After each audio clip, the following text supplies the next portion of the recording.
Good morning, Padre. How you doing? Hey, I'm doing good today, Bones. What's on your mind? I've been thinking a lot about what's going on in the federal government with the layoffs and possibility of getting laid off. And I got friends and families that have some deep concerns and are having some feelings and rough times, and I thought that with your experience and with what I know, maybe we could get together and maybe help these people. That's a great idea, Bones. I've been having that same discussion and having the same concerns from family and friends. Uh, what a great thing to do, man. Let's do it. Let's go on and get some information out there. Sounds great to me. Awesome. That was what is their major concern when you're looking at what they're concerned about. Well, it seems like it's the confusion in how it went down.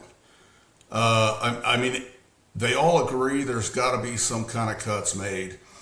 But the big concern for all of them is how can somebody that's not even in my chain of command, has no idea what I do, blast me saying I have to justify 5 things I did this week in an email. And so the thing we were looking at, Tara had got some information from a friend of hers that a lot of that was sent out because there are artificial intelligence people getting checks. And so the email was made so that if it came back as a generated email, they could delete those employees because they weren't actual employees. Which I don't know how much truth there is to that. That was information she got from a pretty reliable source that she has. The problem with it became, and you and I both having been in positions where we manage people, I think we both agree that neither one of us liked the shotgun management approach, which is kind of what that seemed like. And I think that's what was really upsetting people. Yeah, that's a bad approach to things in any industry, Right. and including the government. I agree. Especially on the Um, level that it happened. yeah, right. So I mean, I've had that experience in private industry back when I was working in the oil and manufacturing oil rigs and equipment for the field. There was a hostile takeover of the company in the stock market. Uh huh. So they sent Mr. Brown to the plant. So he walked around and observed some things. And he went and started calling people in the office one by one, and they were gone. Right. Bam, that fast. So it caused a lot of disruption out on the floor, being in a leadership position and trying to keep production at a normal pace made it really tough. Right. And then I had people that would just quit and go because they didn't get the option like I think the option of a severance pay, Right. that kind of thing, that wasn't there. Right. So Early I can retirement understand options. can understand the hysteria that's involved along those lines. Well, and it was a mass thing, and the main point was, you know, how can somebody that knows nothing about what I do, and they send out an email, and then they're going to decide if my job is valuable. So in these conversations I had, I would ask, well, then what is, how would you handle it? Because one of my points, and coming from both management and having been in a situation where we had this happen, we all on the ground floor said, well, why couldn't we do it this way? Why couldn't we, why couldn't you come out and handle it differently? Let policy changes. Why are you attacking me? You know I do my job. And I guess the answer to that I had to come up with is, they can't really just target individuals or you run into discrimination problems. Because then, hey, if they just ask me for an email and they don't ask you for one, and then I wind up getting fired, that's discrimination. So they had to do something. A lot of hysteria over it. I had, like I said, a couple of really good friends, two daughters, and my wife, all working for the federal government. They're all concerned about, am I going to walk in and just be walked out the next day? Recently, I actually saw the article come out, and as of Thursday, 2 days ago, today's Monday, as of last Thursday, every federal agency from the command had to submit their plan for their budget cuts. And it was another piece to the puzzle for me, because they are including those administrations. Now, where did those emails go? Maybe to the administrators. But they had to have their plans in by Thursday, as whether they're going to lose people through attrition, whether they're going to fire or do a RIF. So I guess the outcome is still to be seen. I just gonna say that's an unknown entity in the process. Right. Uh, the first step that they took maybe is wrong direction, but I think towards the end things are gonna even out, and it's not gonna be quite as upsetting as what's presented to be right now. You know? Right. They came out and handled it in a way that created this unknown mass hysteria. They didn't say where those emails were going to. It probably could have been handled better had they come down and said, go to the department heads and say, hey, we want you to review your employees, rather than it coming from this outside entity. But there's just so many things going on right now that they're trying to take care of. And I think that the administration has got a lot on their plate right now, and they're being challenged at every turn. So I think the way that it seems to me that the way things are being handled is, instead of let's do it smoothly, I'm going to throw it in your face to make the discussion occur. There's a method behind that madness in the scenario that we were just talking about. Right. So once an industry, and everybody says, well, you can't put industry in government, but it's there right now. That's what's happening right now. Oh, yeah. The people that are in charge of this are business people. Right. So if something's put out, they monitor and they watch who can perform under these types of pressures. They also monitor and see who doesn't perform under these types of pressures. Well, and that's a good point that I hadn't even thought of, Bob, is, throw the hysteria out and then see what happens. The other thing from that, not only just watching it, but like you had mentioned, once the hysteria started, you had employees just walk out saying, you know what, I guess this isn't for me. Well, if you're a business and you do RIFs or you fire people, you have to pay them unemployment. If you throw out mass hysteria and a bunch of them walk out and quit, those people aren't going to be eligible for that. So maybe, like you said, from a management standpoint, there's a lot here we don't understand that they were looking at. And you got to, put in perspective the businessman side of things, because he is the one who is calling the shots on this. Right. So his methods are going to be way different than what the government has had in the past. Very true. Not saying that it's right or wrong, but it's damn sure effective. Yeah. Well, and it has created a lot of people. I think there were probably people. I kept reassuring my friend, my daughters, my wife, you know what, you do your job. If you're good at your job, you're the one complaining because you do your job and you're being questioned. And that can be really frustrating in and of itself. I'm doing my job and I'm being questioned about what I'm doing. I think both you and I can relate to that. Yeah. Yeah. Oh, yeah. Yeah. So not mentioning any names. Right. Yeah. That becomes very frustrating when, hey, I'm the guy doing my job and you're questioning me when I'm looking around me and I see people out here that aren't doing their job and you're treating me exactly like them. It can be very offensive.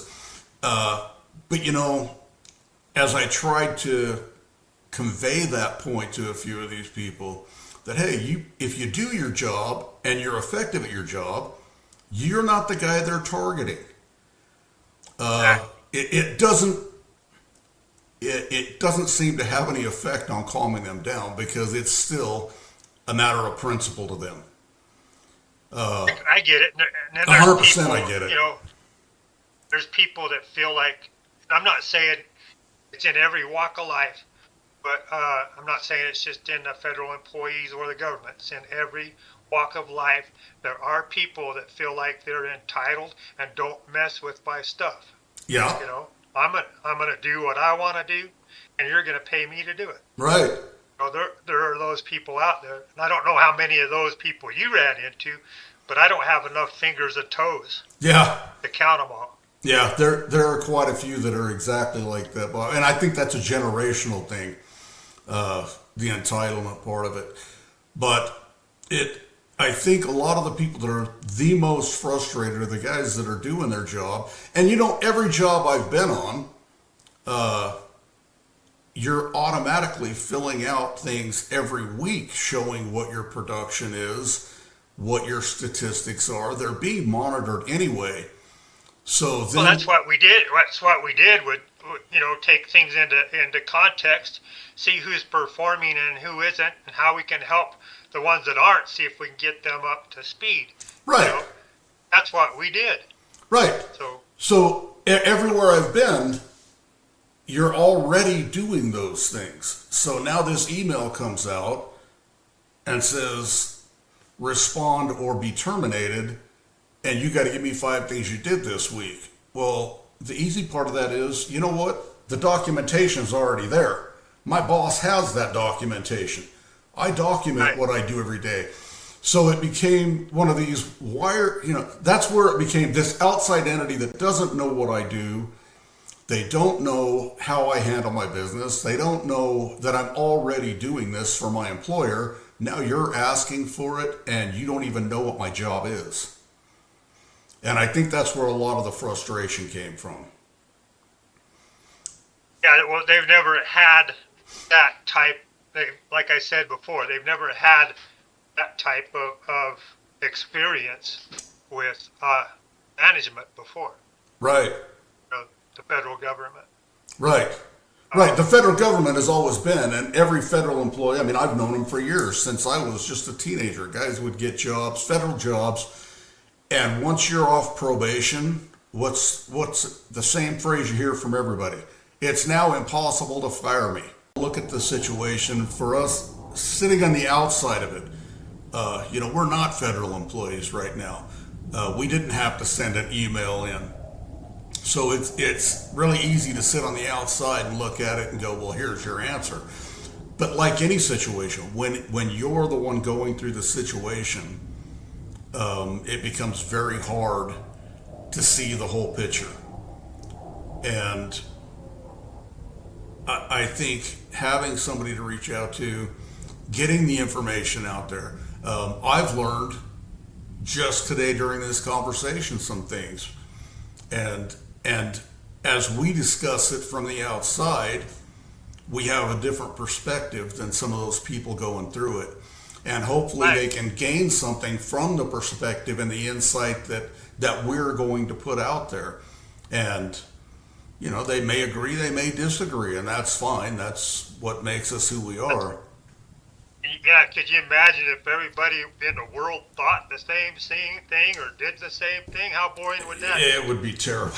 Might as well watch the line on the TV screen. Exactly, or not even turn it on, just sit and watch the blank screen. Yes, stare at the black hole. Yeah, but I think we've hit some good points today, and I think that anybody watching this may have a little bit of a insight to what an outside perspective looks like, and understand that there are support systems out there. You have friends that you can have these discussions with. And if you stand back and listen to some of the people on the outside, all the answers aren't going to be there. Again, we hit earlier, the outcome of this is yet to be seen. So we don't really know all the answers yet. And if we had all the answers, we'd probably have a little more peace of mind. But those answers are going to come out, and there are going to be people affected by it. And when they're affected, how are they going to deal with it? And I think this information getting out there and having discussions about it, giving these other perspectives, hopefully it can help a few of these people to understand that this could be a blessing in disguise for them. They just don't know it yet. Oftentimes in my life, that's what it's wound up being. Yeah, it can be that for sure. I just, it spikes my interest in wanting to know what is going on with people. What are people actually thinking, doing, feeling? That's my biggest concern. Right. Is the well-being of the people involved, and if there's something that we could do to help or help them, get pointed in the right direction, that's what we're here for. Right, and I think we both know there are a lot of resources you mentioned earlier, places you can go, people you can talk to, but we also know from experience that you can't help those that don't want to be helped. And yeah, if you don't want to be helped, that's going to be an issue. If you decide that you're just going to remain frustrated over this and you're going to become bitter, you're going to turn to those avenues that are counterproductive to your growth. That's where your life's going to go. I think opening your mind to the possibility that it's an opportunity for growth, that it's an opportunity for you to actually challenge yourself, put in the work, and go after what it is you want to do, what makes you happy. It's not going to be drugs and alcohol. It's not going to be fighting with your friends and wife that makes you happy. What is it that's going to make you happy? I'm sure you have people in your life that can help with those things. Yeah, the only thing that drugs and alcohol, fighting with friends and family, got me was in handcuffs. There you go. Yeah, that's your outcome from all of that. There's never been a positive outcome from dealing with stresses in the negative manners. Hey folks, hope you enjoyed the video and gained some kind of insight and comfort out of this outside perspective. Yeah, we'd like to know your current concerns, and if you have any input on the subject, contact us on the Discord links below. And also on the Discord, check out the information that we've posted there in regard to this subject. So have a great day, and we'll see you next time.